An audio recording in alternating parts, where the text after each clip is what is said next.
Αυτό δεν υπάρχει, πλέον τελείωσε. Είναι τέτοιο. Εγώ αυτό που θέλω να κάνω δεν είναι εγώ μπαίνω μέσα και χαίρομαι. Έχω φτάσει στα 36 μου και παίζω γιατί μου αρέσει. Παίζεις με 15.000 κόσμο, χαίρεσαι, βλέπεις τραγουδάνε, βλέπεις τους παίκτες σου να παλεύουν. Αυτό εγώ σε 2-3 μήνες θα τελειώσει και δεν θα το ξαναζήσω.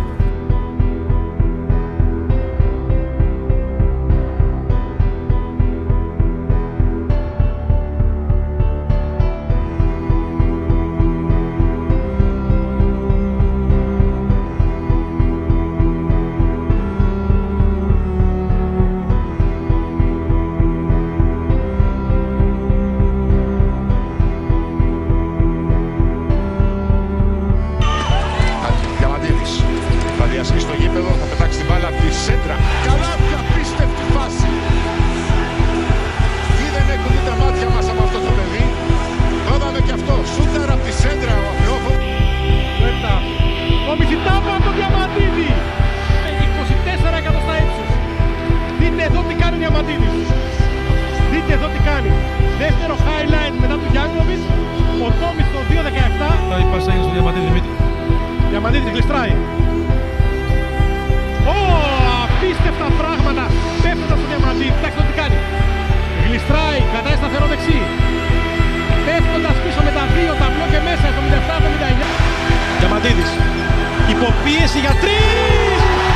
Ένα απίστευτο καλάθι με τα μπλοκ.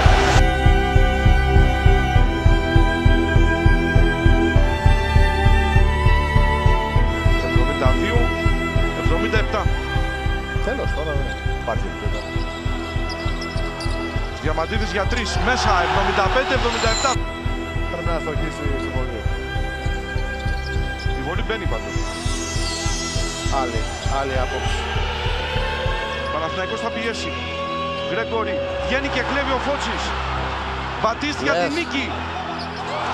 Επιθετικό rebound. Παράταση.